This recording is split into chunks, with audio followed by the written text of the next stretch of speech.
So good afternoon, everyone. My name is Nicolas Guillot. I'm professor of intellectual history here at the EUI. And on behalf of my colleague Eric Jones, director of the Robert Schuman Center, I would like to welcome all of you for this event that we've organized between the History Department and the Robert Schuman Center. It's my great pleasure today to introduce our speaker. It's a pleasure, but it's also a daunting task, because John Mearsheimer does not need an introduction, yet he deserves one. John Mearsheimer is the Roland Wendell Harrison Distinguished Service Professor of Political Science at the University of Chicago, an institution where he's taught for nearly 4 decades. Prior to that, he graduated from the US Military Academy in West Point, after which he joined the Air Force, and then took a PhD in political science at Cornell University. Now, for those of you with a background in international relations theory, Mearsheimer is a household name. He is without a doubt one of the towering figures of the discipline, and probably the most prominent representative of the realist school of international politics. His 2001 book, The Tragedy of Great Power Politics, is now required reading in any introductory class to the discipline, and has achieved the canonical status once held, maybe, by Morgenthau's 48 Politics Among Nations. John has written about security concerns, realism, US foreign policy in the Middle East, deterrence, the role of lies in international affairs, and more recently on the crisis of liberal internationalism in his latest book, The Great Delusion, published in 2018 by Yale University Press. But even if you don't have a background in IR, in recent weeks, Mearsheimer has become a familiar name in relation to the discussion of the war in Ukraine. 7 years ago, in 2015, John gave a talk at an alumni association in Chicago on the responsibility of the West in triggering the Russian invasion of Ukraine. Sadly, many of the points he made in that talk turned out to be remarkably prescient. By now, this talk has been seen more than 27 million times. This has obviously put John in the limelight, and it has also earned him a bunch of new critics who have tried, sometimes very unfairly, to put some flack in his fuselage. But the fact is that John has never really left the limelight, and he has a record of being an intellectual irritant to the Washington foreign policy establishment and a defender of contrarian positions.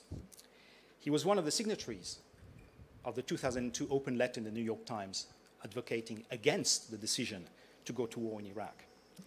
He recently defended the withdrawal from Afghanistan.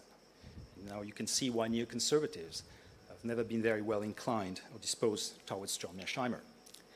But then in 1994, he was also the only voice saying that the Ukrainians should not give away, but keep their nuclear weapons. Now, John has always defended his positions out of principle and intellectual discipline, something which has earned him many accolades and the esteem of friends and adversaries alike.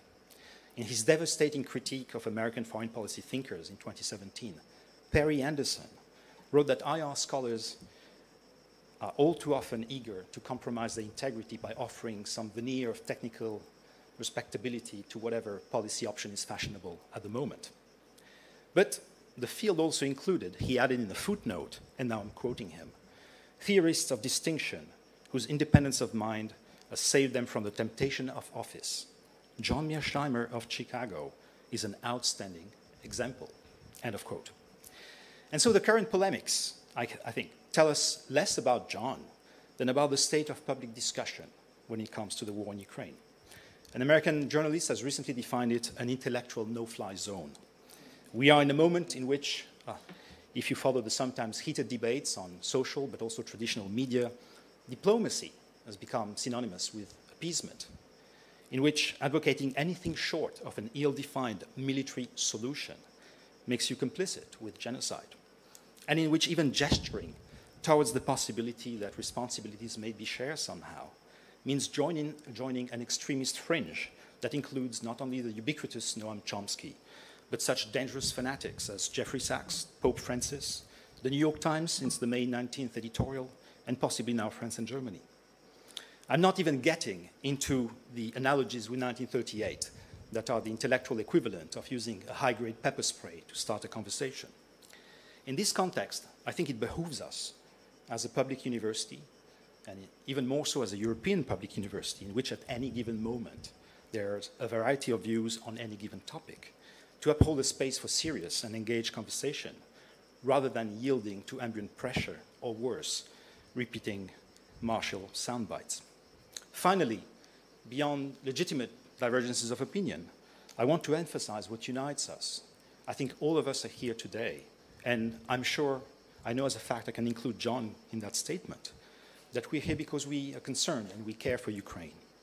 But it's precisely because of this concern, and because this war is unjustifiable no matter how you look at it, that we ought to give ourselves as much intellectual latitude as we can in trying to understand the many causes of that conflict, and so as to better put an end to its tragic consequences. To do this, we don't only have a distinguished guest today in the person of John Mearsheimer, but Eric and I have also asked our good colleague Stephanie Hoffman, who like John teaches IR and like John is a Cornell PhD, to offer a few comments, to which then John will be able to respond, after which we'll have a Q&A. With no further ado, please join me in extending a very warm welcome to Professor John Mearsheimer.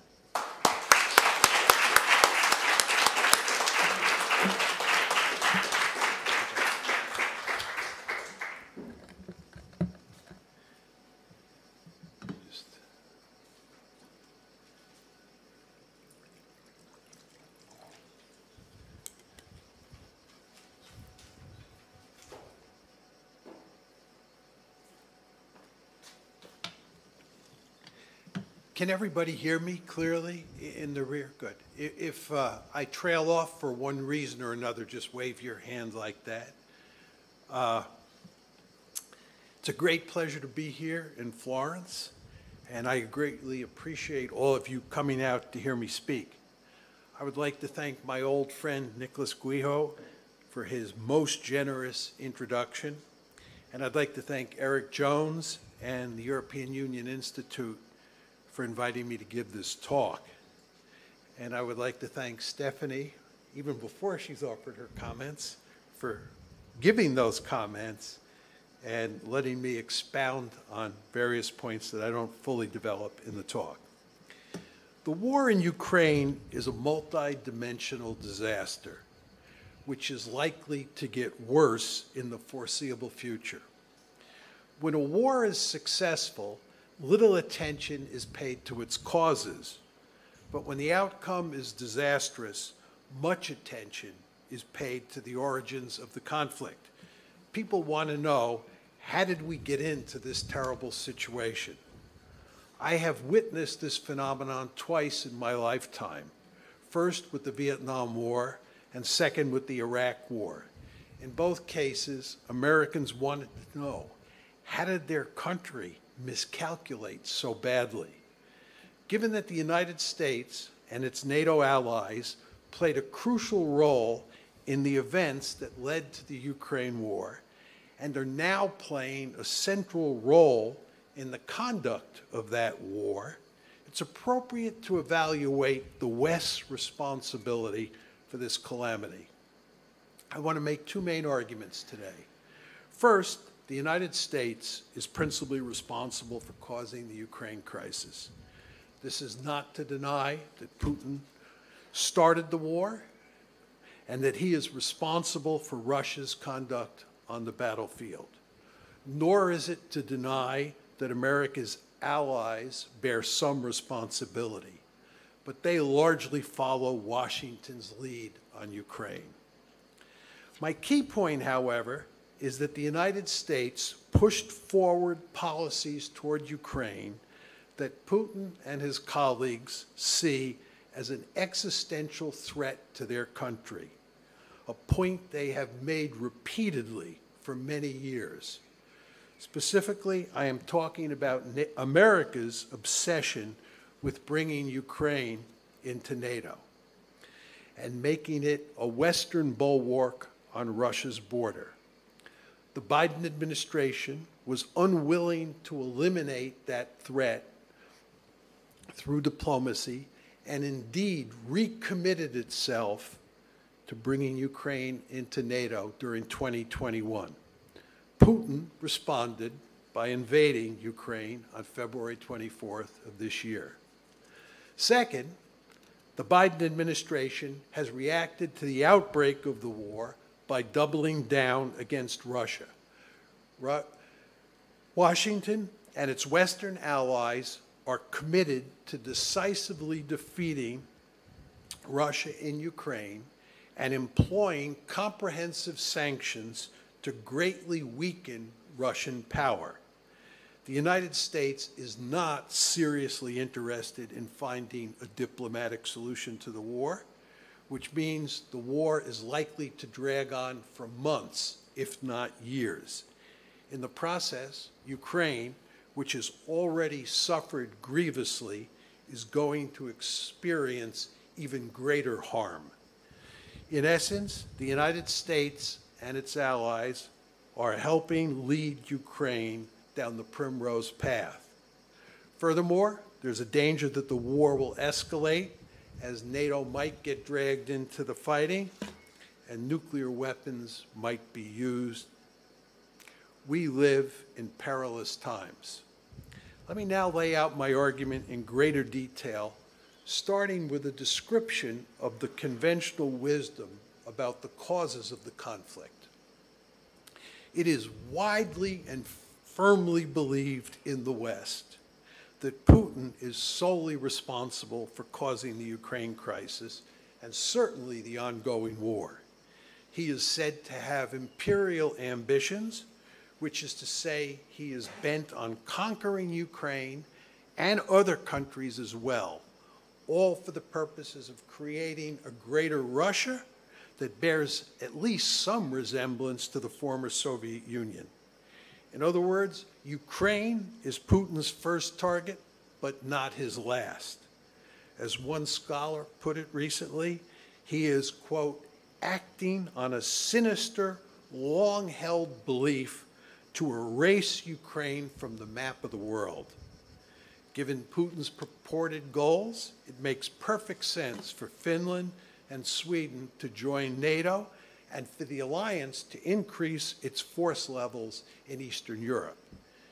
After all, Imperial Russia must be contained.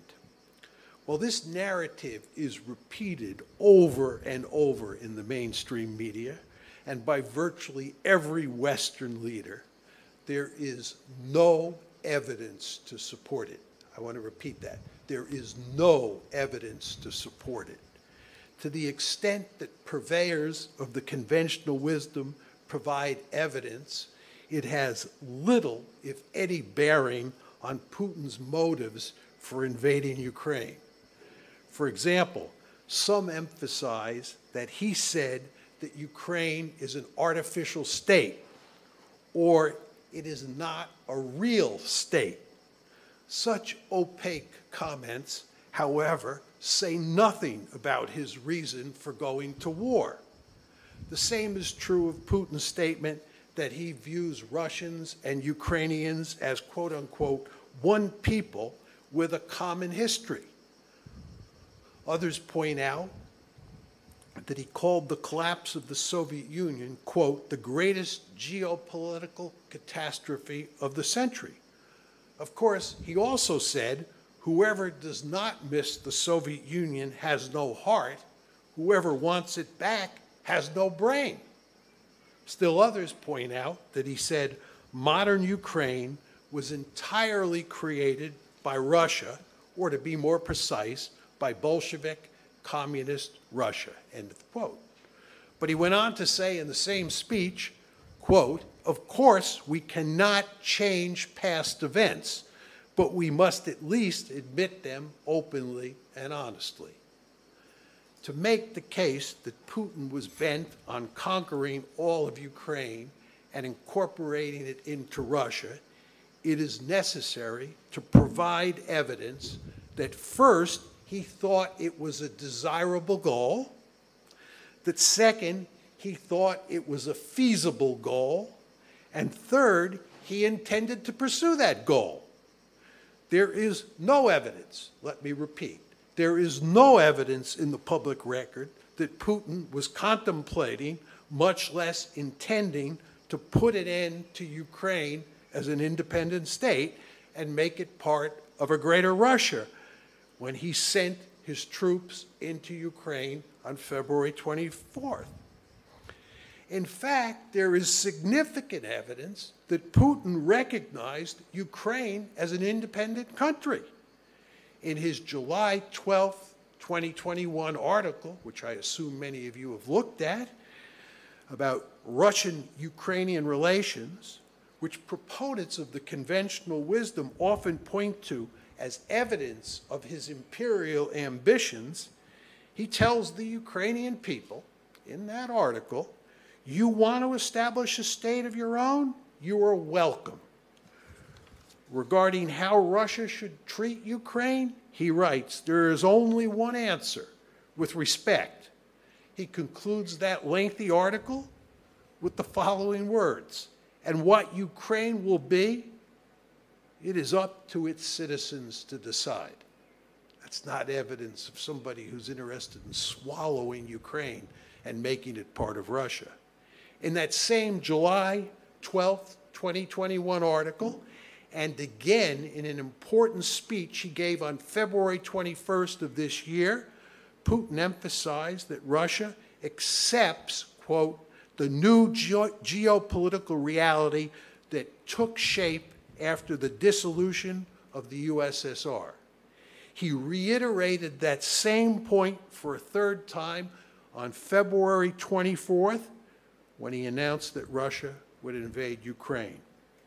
He also made it clear that it is not our plan to occupy Ukrainian territory and that he respected Ukrainian sovereignty, but only up to a point. To be a bit more specific and quote him, Russia cannot feel safe, develop, and exist while facing a permanent threat from the territory of today's Ukraine. In essence, Putin was not interested in making Ukraine part of Russia. He was interested in making sure it did not become, quote unquote, a springboard for Western aggression against Russia, a subject I will say more about shortly. One might argue that Putin was lying about his motives, that he was attempting to disguise his imperial ambitions. As it turns out, I have written a book, one of the few books, about lying in international politics. It's entitled Why Leaders Lie, The Truth About Lying in International Politics. And it is clear to me that Putin was not lying. For starters, one of my principal findings in the book is that leaders do not lie much to each other. They lie more often to their own publics. Regarding Putin, whatever one thinks of him as a human being, he does not have a history of lying to other leaders. Although some assert that he frequently lies and cannot be trusted, there's actually little evidence of him lying to foreign audiences. Moreover, he has publicly spelled out his thinking about Ukraine on numerous occasions over the past 2 years. And he has consistently emphasized that his principal concern is Ukraine's relations with the West, especially with regard to NATO. He has never once hinted that he wants to make Ukraine part of Russia. If this behavior is part of a giant deception campaign, it would be without precedent in recorded history. Perhaps the best indicator that Putin is not bent on conquering and absorbing Ukraine is the military strategy Moscow has employed from the start of this campaign. The Russian military did not attempt to conquer all of Ukraine. That would have required a classic blitzkrieg strategy that aimed at quickly overrunning all of Ukraine with armored forces supported by tactical air power. That strategy was not feasible, however, because there were only 190,000 soldiers in Russia's invading army, which is far too small a force to vanquish and occupy Ukraine, which is not only the largest country between the Atlantic Ocean and Russia, but also has a population of over 40 million people. You're not going to conquer, occupy, and absorb a country of that size with 190,000 people. And you're not even going to have enough troops to launch a classic blitzkrieg, which is essential to conquer the entire country. Unsurprisingly, the Russians pursued a limited aim strategy, which focused on either capturing or threatening Kyiv and conquering a large swath of territory in eastern and southern Ukraine. In short, Russia did not have the capability to subdue all of Ukraine, much less conquer other countries in Europe. To take this argument a step further, Putin and other Russian leaders surely understand from the Cold War that occupying countries in the age of nationalism is invariably a prescription for never-ending trouble. The Soviet experience in Afghanistan is a glaring example of this phenomenon. But more relevant for the issue at hand is Moscow's relations with its allies in Eastern Europe during the Cold War. The Soviet Union maintained a huge military presence in that region and was involved in the politics of almost every country located there. Those allies, however, were a frequent thorn in Moscow's side. The Soviet Union put down a major insurrection in East Germany in 1953. It invaded Hungary in 1956, and it then invaded Czechoslovakia in 1968, all for the purpose of keeping those countries in line. There was serious trouble in Poland in 1956, 1970, and 1980 to 81. Although Polish authorities dealt with these events, they served as a reminder that intervention might be necessary. Albania, Romania, and Yugoslavia routinely caused Moscow trouble, but Soviet leaders tended to tolerate their misbehavior because their location made them less important for deterring NATO. What about contemporary Ukraine? It's obvious from Putin's July 12th, 2021 essay, his famous essay, that he understands that Ukrainian nationalism is a powerful force, and that the civil war in the Donbass, which had been going on since 2014, had done much to poison relations between Russia and Ukraine. He surely knew that Russia's invasion force would not be welcomed with open arms by Ukrainians, and that it would be a Herculean task for Russia to subjugate Ukraine if it had the necessary forces to conquer the entire country, which it did not have. Finally, it's worth noting that hardly anyone made the argument that Putin had imperial ambitions from the time he first took office in 2000 until the Ukraine crisis first broke out on February 22nd, 2014. That's 14 years. Nobody made the argument that he had imperial ambitions in his first 14 years in office. In fact, the Russian leader was an invited guest to the April 2008 NATO summit in Bucharest, where the alliance announced that Ukraine and Georgia would eventually become members. He was invited to be there. Putin's opposition to that announcement had hardly any effect on Washington because Russia was judged to be too weak to stop further enlargement, just as it had been too weak to stop the 1990 tranche of enlargement, and just as it had been too weak to stop the 2004 tranche of expansion. Relatedly, it's important to note that NATO expansion before 2014, before the February 2014 crisis, was not aimed at containing Russia. Given the sad state of Russian military power, Moscow was in no position to pursue revanchist policies in Eastern Europe. Tellingly, former U.S. Ambassador to Moscow Michael McFaul notes that Putin's seizure of Crimea, that was in February 22nd, after the February 22nd, 2014 crisis started, was not planned before the crisis, but was an impulsive move in response to the coup that overthrew Ukraine's pro-Russian leader. In short, NATO enlargement was not intended to contain a Russian threat, but was intended instead as part of a broader policy to spread the liberal international order into Eastern Europe and make the entire continent look like Western Europe.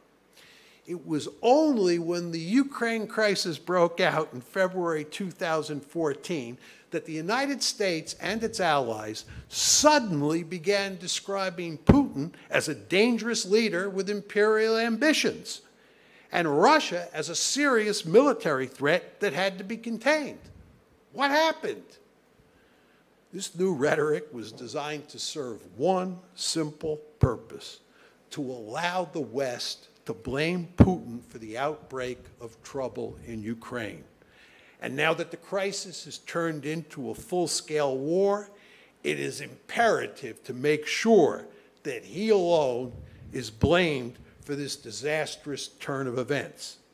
This blame game explains why Putin is widely viewed as an imperialist here in the West, even though there is hardly any evidence to support that perspective. Let me now turn to the real cause of the Ukraine crisis and ultimately the Ukraine war. The taproot is the American-led effort to make Ukraine a Western bulwark on Russia's borders. That strategy has three prongs. One, integrating Ukraine into the EU. Two, turning Ukraine into a pro-Western liberal democracy. You all know about the Orange Revolution. And three, and most importantly, incorporating Ukraine into NATO. The strategy was set in motion at NATO's annual summit in Bucharest in April 2008, when the alliance announced that Ukraine and Georgia will become members.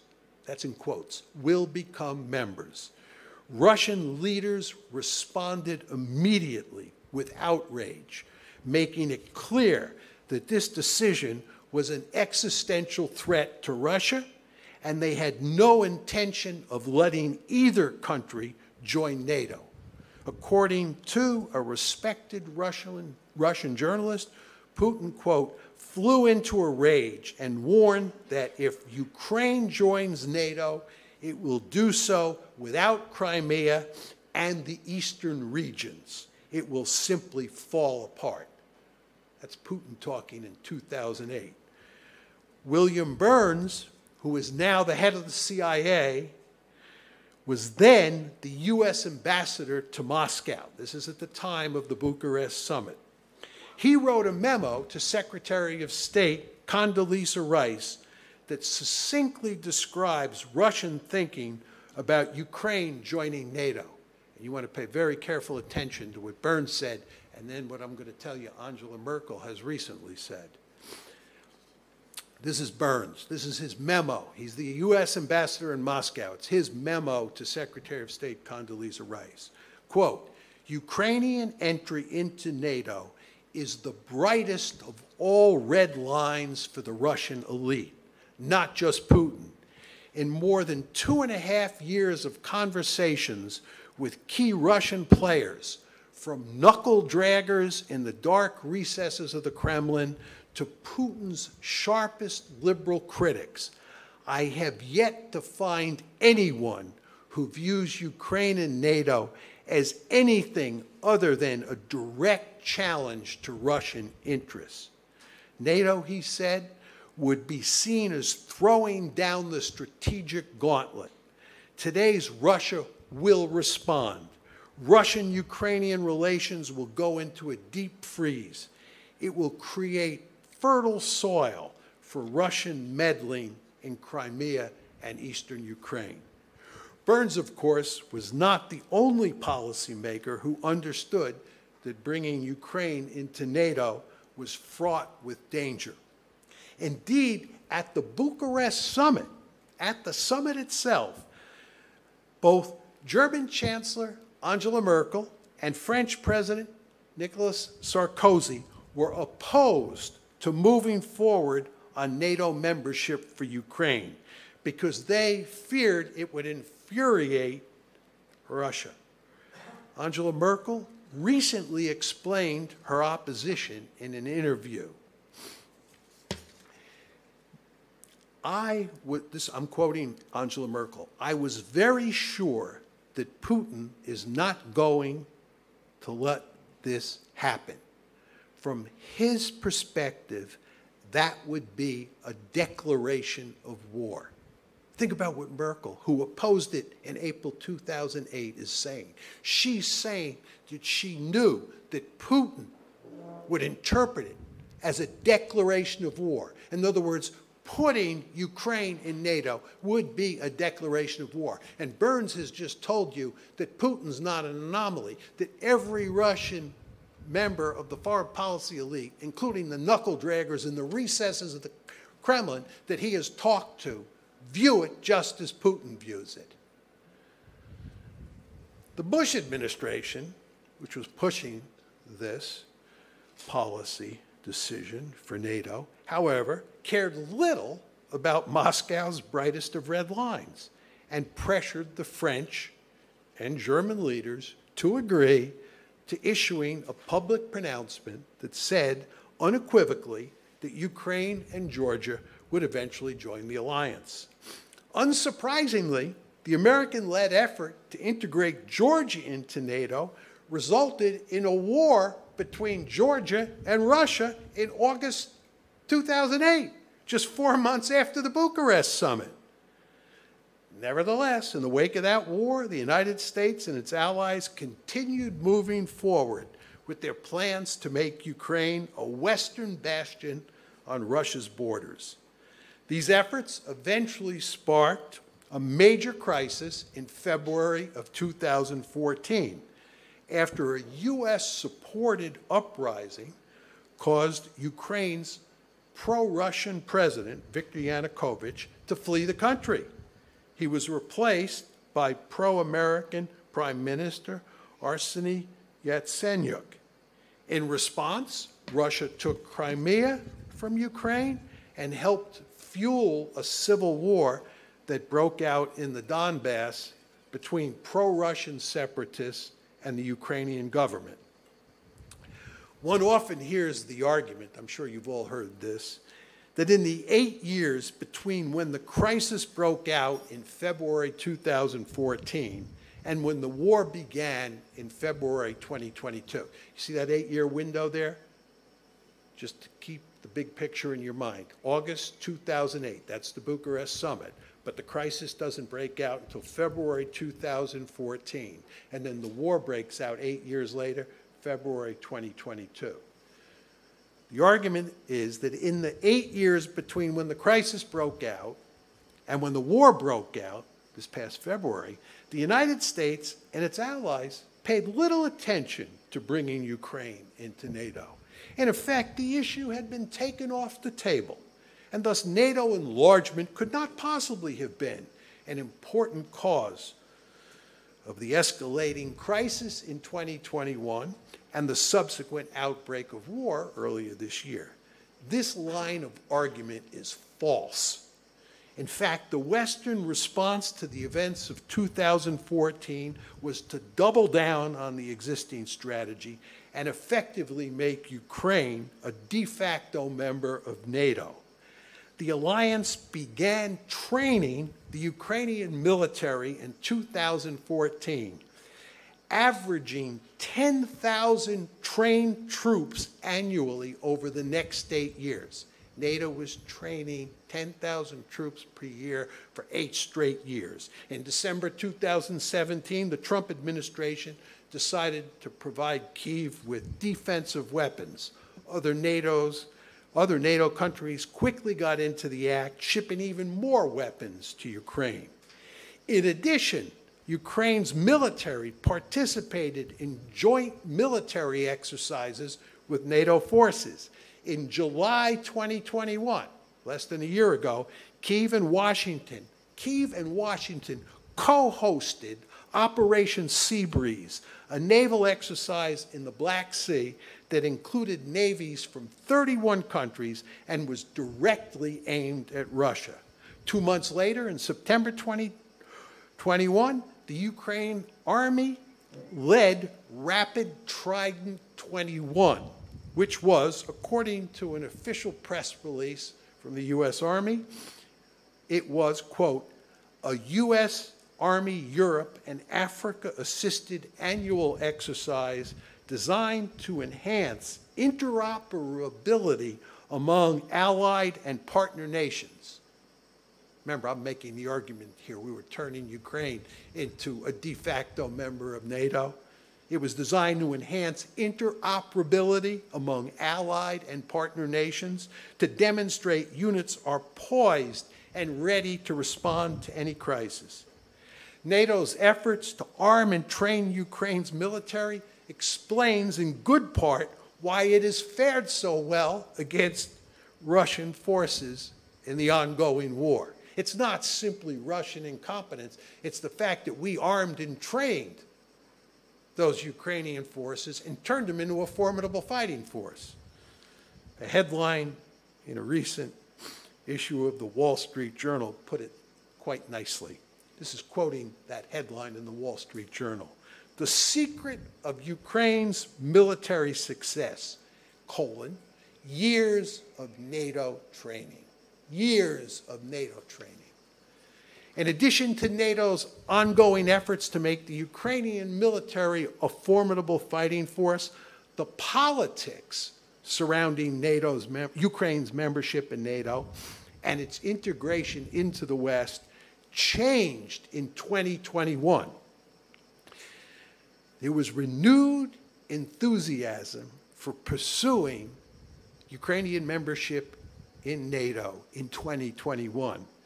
And the change took place in both Kyiv and in Washington. Let me start by telling you what happened in Kyiv. President Zelensky, who had never shown much enthusiasm for bringing Ukraine into NATO, and who was elected in March 2019 on a platform that called for working with Russia to settle the ongoing conflict crisis, reversed course in early 2021 and not only embraced NATO expansion, but also adopted a hardline approach toward Moscow. He made a series of moves like shutting down pro-Russian TV shows and stations and arresting an especially close friend of Putin and charging him with treason. These were all moves that were sure to anger Moscow. President Biden, who moved into the White House in January 2021, Biden is moving into the White House just as Zelensky is beginning to do a flip on his views towards Ukraine and towards Russia. President Biden had long been committed to bringing Ukraine into NATO and was also super hawkish towards Russia.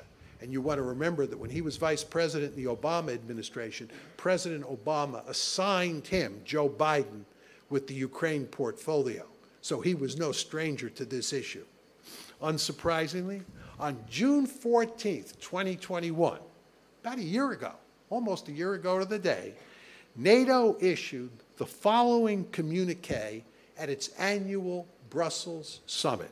I'm going to quote, we reiterate the decision made at the 2008 Bucharest summit that Ukraine will become a member of the alliance, ...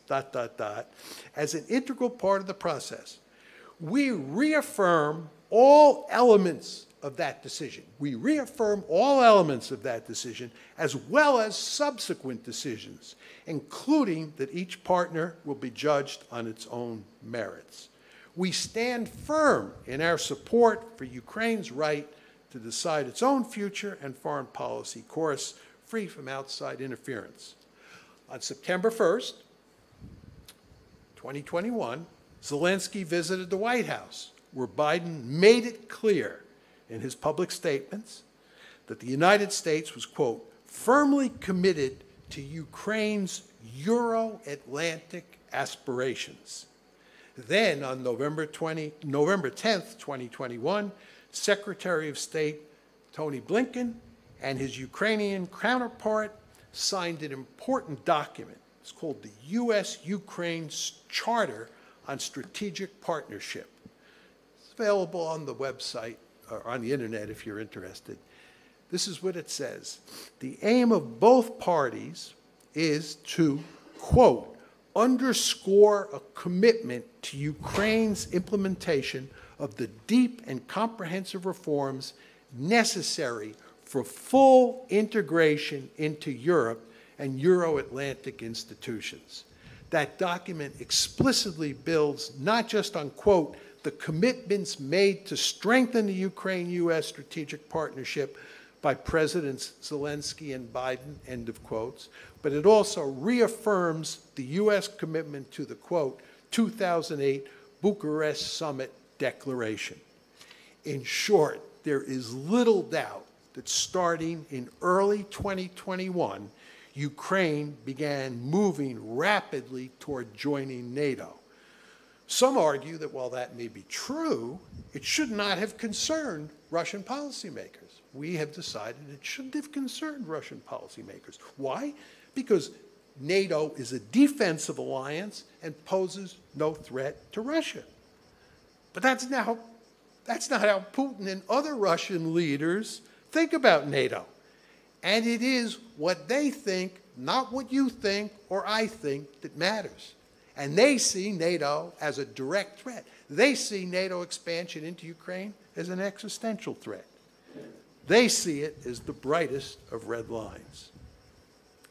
To deal with this growing threat, Putin stationed ever-increasing numbers of Russian troops on Ukraine's borders between February 2021 and February 2022. You remember last year?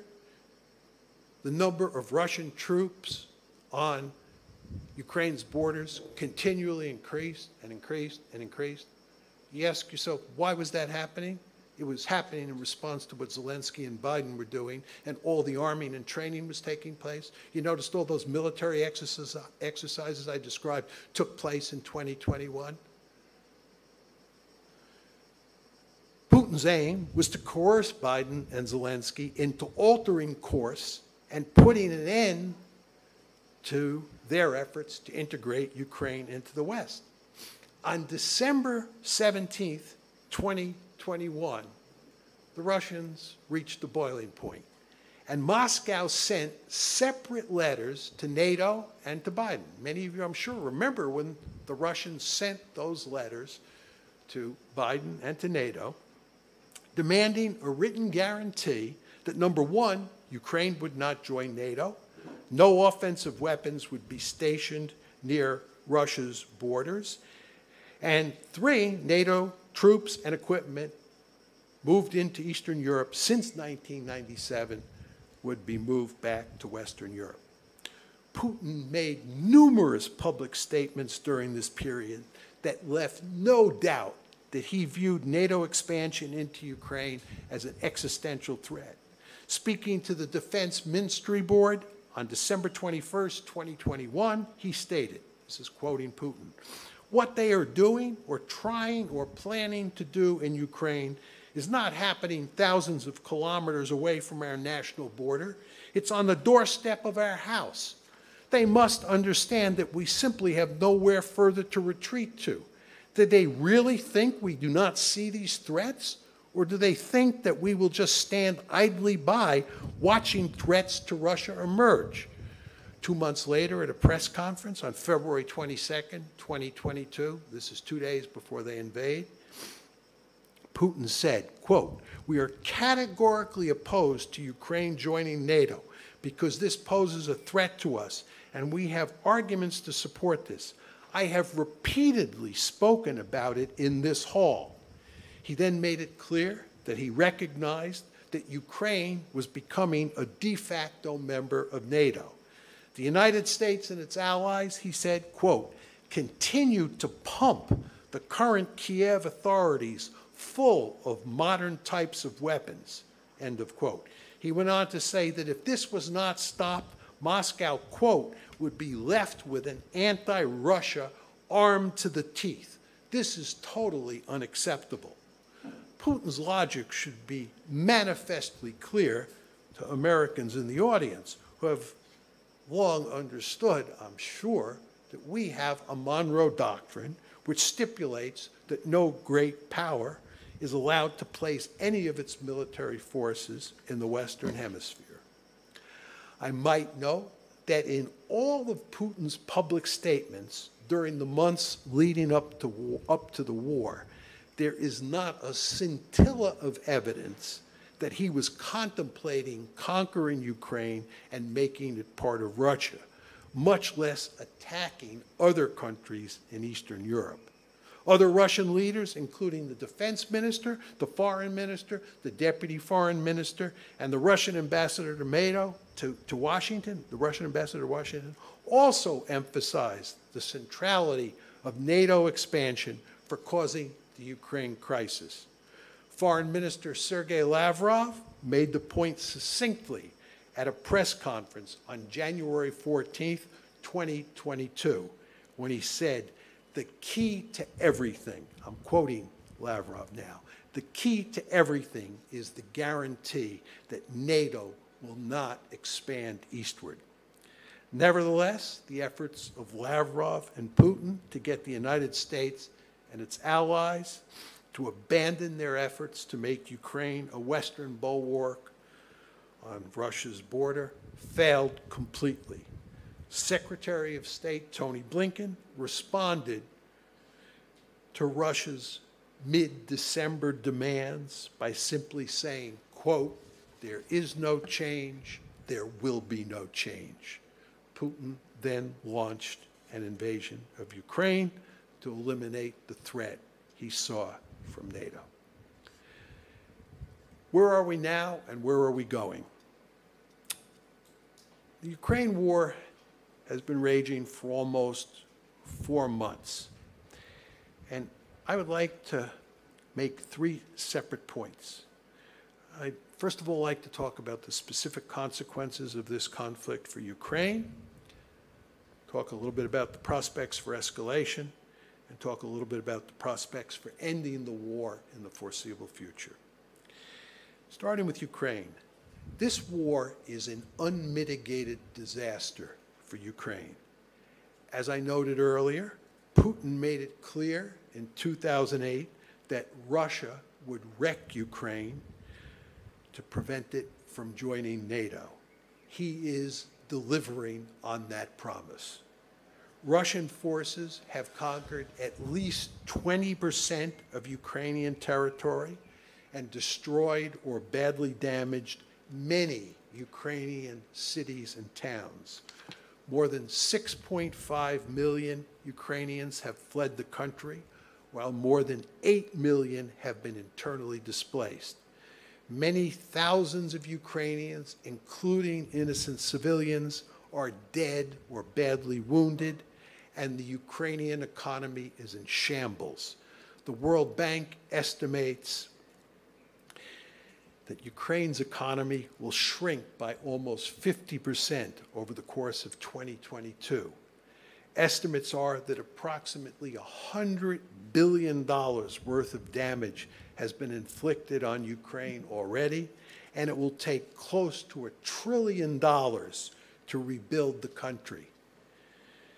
In the meantime, Kyiv requires about $5 billion of aid every month just to keep the government running. Furthermore, there appears to be little hope that Ukraine will be able to regain use of the Azov and Black Seas, the ports on the Azov and Black Seas anytime soon. Before the war, roughly 70% of all Ukrainian exports and imports and 98% of its grain exports move through these ports. This is the basic situation after less than 4 months of fighting. It is downright scary to contemplate what Ukraine is going to look like if this war drags on for a few more years. So, this brings me to the second topic I want to talk about. What are the prospects for negotiating a peace agreement and ending this war in the next few months? I am sorry to say that I see no way this war ends anytime soon. And this is a view shared by prominent policymakers on both the Western side and the Russian side. The main reason for my pessimism is that both Russia and the United States are deeply committed to winning the war, and it is impossible to reach an agreement where both sides win. To be more specific, the key to a settlement from Russia's perspective is making Ukraine a neutral state, which means that Ukraine must divorce itself from the West, especially the United States. But that outcome is unacceptable to the Biden administration and a large portion of the American foreign policy establishment, because it would represent a victory for Russia. Ukrainian leaders have agency, of course, and thus one might hope that given all the horror being inflicted on their country, they will push for neutralization. Indeed, Zelensky briefly mentioned that possibility in the first month of the war, but he never seriously pursued it. There's little chance, however, that Kyiv will push for neutralization, because the ultra-nationalists in Ukraine, who wield significant political power, have zero interest in yielding to any of Russia's demands, especially one that dictates Ukraine's political alignment with the outside world. The Biden administration and the countries on NATO's eastern flank, and here we're talking about Poland and the Baltic states, they're likely to support Ukraine's ultranationalists, along with the Americans, on this whole issue of creating a neutral Ukraine. To complicate matters further, how does one deal with the large swaths of Ukrainian territory that Russia has conquered since the war started, as well as Crimea's fate? It's hard to fathom Moscow giving up any of the Ukrainian territory it now occupies, much less all of it, at least in the foreseeable future.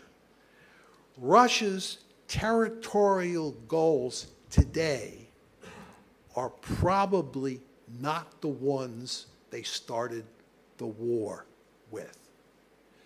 At the same time, it's difficult to imagine any Ukrainian leader accepting a deal that allows Russia to keep any Ukrainian territory, except possibly Crimea.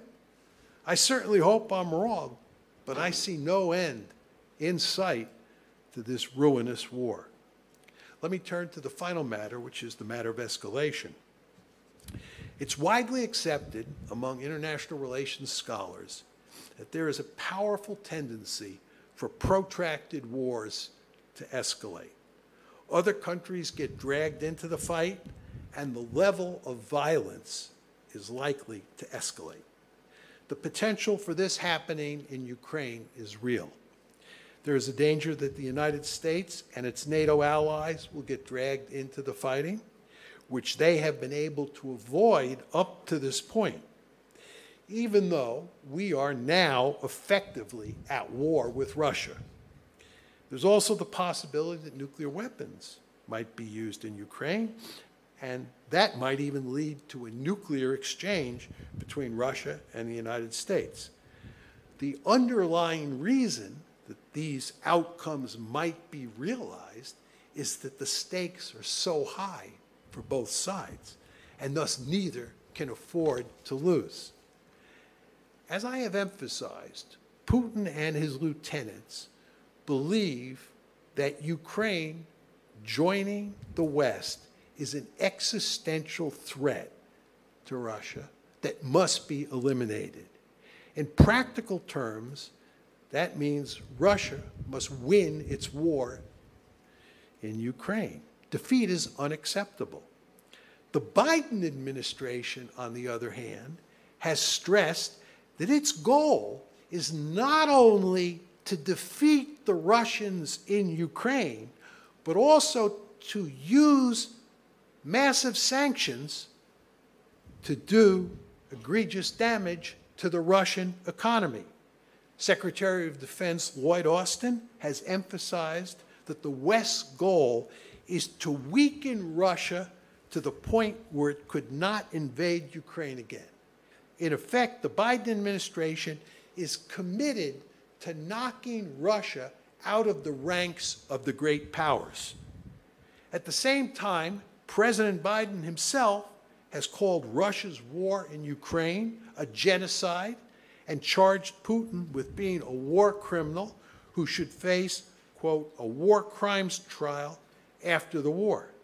Such rhetoric hardly lends itself to negotiating an end to the war. After all, how do you negotiate with a genocidal state? American policy has two significant consequences. For starters, it greatly amplifies the existential threat Moscow faces in this war, and it makes it more important than ever that Moscow prevail in Ukraine.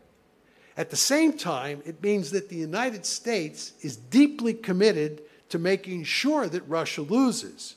The Biden administration has now invested so much in the war, both materially and rhetorically, that a Russian victory would represent a devastating defeat for Washington.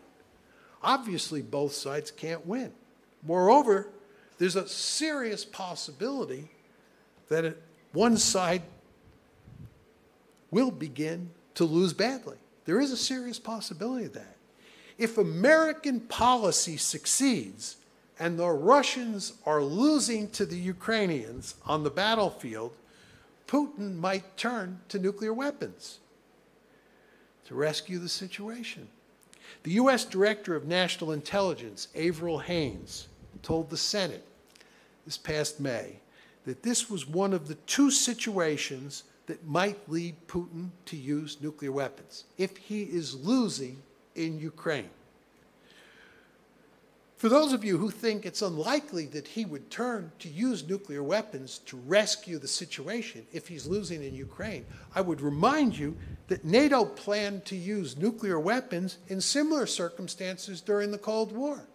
We were planning to use nuclear weapons in West Germany if the Warsaw Pact overran West Germany. If we were losing against the Warsaw Pact in West Germany, we were going to turn to nuclear weapons to rescue the situation.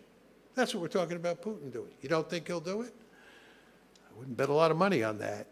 If Russia were to employ nuclear weapons in Ukraine, it's difficult to say how the Biden administration would react, but it would surely be under great pressure to retaliate, thus raising the possibility of a great power nuclear war.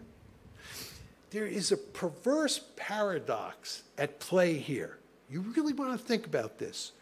The more successful we are, the United States and its allies, at achieving our war aims, the more likely it is that the war will turn nuclear. Let's turn the tables and ask what happens if the United States and its NATO allies appear to be heading toward defeat, which effectively means that the Russians are routing the Ukrainian military and the government in Kyiv is moving to negotiate a peace deal to hold on to as much of Ukraine as possible. In that event, there would be tremendous pressure on the United States and its allies to get even more deeply involved in the fighting. It is not likely, but certainly possible, that America or maybe Polish troops would get pulled into the fighting, which means NATO would not effectively be at war with Russia, it would literally be at war with Russia. This is the other scenario, according to Avril Haines, the Director of National Intelligence, where the Russians might turn to nuclear weapons. It is difficult to say precisely how events will play out in the Ukraine war. But there is no question that there will be serious potential for escalation, to include nuclear escalation. The mere possibility of that outcome should send shivers down your spine.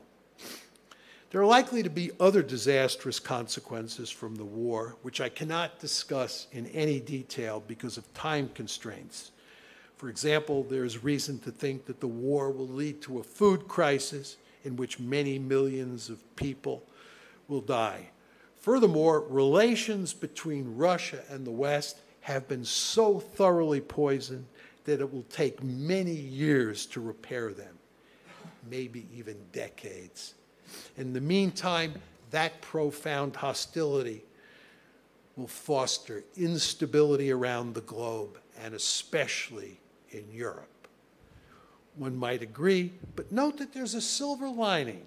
Relations among countries in the West have markedly improved. Transatlantic relations have improved. NATO and the EU are in better shape than ever. That's true for the moment, but there are deep fissures below the surface, which are likely to manifest themselves over time. For example, I would expect that relations between the countries of Eastern Europe will deteriorate as the war drags on. Finally, the conflict is already damaging the global economy in major ways, and the situation is likely to get much worse with time. Jamie Morgan, the CEO of J.P. Morgan Chase, says that we should brace ourselves for an economic hurricane.